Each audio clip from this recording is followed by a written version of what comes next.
Brenda Northey, and I'm back with video 6. And again, we're going to keep the focus on personal identity. So this whole series, Operation Who Am I, it's geared towards veterans and towards military members who are transitioning out of service and are looking for more meaningful purpose and looking for ways to understand a little bit about who they are. So we talked last video a bit more about the people side, and on this particular video I'm going to talk a little bit more about decision making and missions and courage, and try and actually link all three together.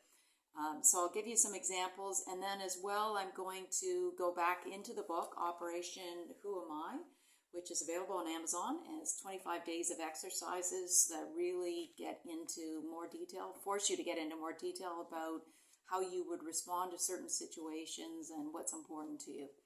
But for this one, I'm just going to talk about a couple of examples. So when I talk about decision making and missions, I link the two together. So a lot of you in service would have either experienced a role where you were making decisions for your whole troop or your group or your unit. And so in that decision, you probably would have had to look at what resources do you have available, or maybe what you've been told, or how to work around without minimal casualties, and as well locations and logistics. So there's a lot of stages you may have made in the decision making.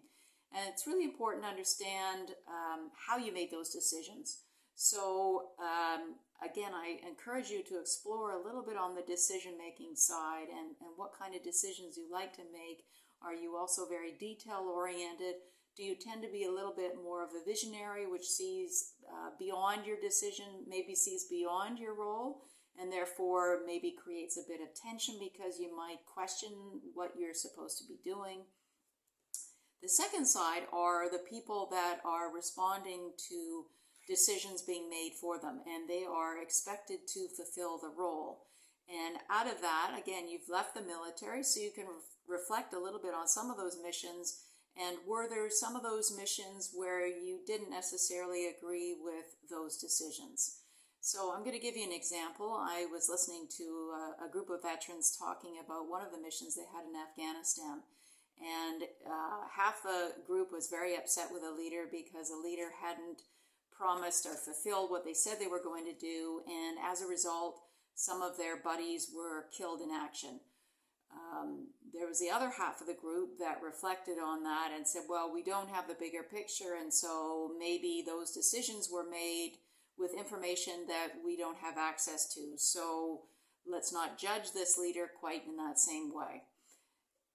Again, no right or wrong in that thinking, because again, you're each coming to the table with different contexts. So some of you coming to the table because you were there and you witnessed some of your buddies that didn't make it. Others maybe were not there but were watching from the periphery and gave the benefit of the doubt to the leader. So that's part of understanding a little bit, maybe with missions and decision making. The next part I want to talk about is courage. So we all assume in civilians that you all have courage and you're all very excited about going into your missions and you give it wholeheartedly. Well, the reality is not quite there.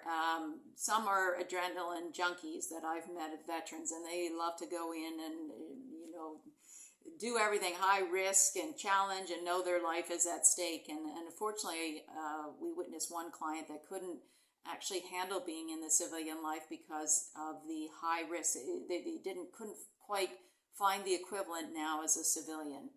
But for those of you who are very nervous about going into battle, which I suspect were most of you, and had to overcome these nerves because of your peers, because you wanted to, you were dedicated. Again, those are all part of your character, and they actually hold you in really good stead in the civilian world. Because how do you look at courage? How do you take that courage and how do you translate it?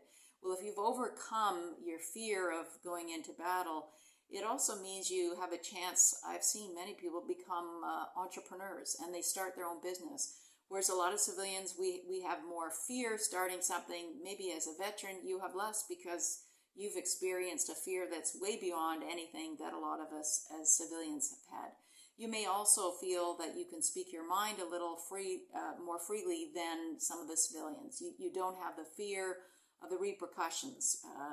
So again, that's another way of looking at the positive experiences that all of you have had as members, and how in the civilian world, how beneficial that is.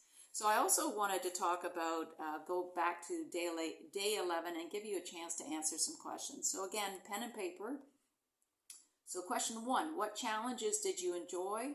Was one too much for you, and why? Provide a few examples. So these questions are all linked into your military background, so relate them to your military experience. Question 2, what tasks, jobs, experiences did you dislike? So again, very important. Nobody is going to be marking this or looking at it or looking over your shoulder. So you have a chance to really explore some of those missions or tasks that you had to perform and analyze them from your own perspective and how it made you feel. And finally, the last question is, what did others appreciate about you? So example, personality, work ethic, skills. This is maybe you think, well, how does this fit in with all of this? Because you might have made some decisions in there and you would have got feedback from your peers like, oh, that was really great, man, or whatever. Mark those down, because again, that's important for you determining who you are. And it also, again, determines a little bit about your courage, like the courage to take on difficult tasks, courage to help your peers overcome their own fears. So these are, again, some of the options. I encourage you to go to our website, www.operationwellbeing.ca, and check out the challenge workshop. It's an intense 8-day workshop.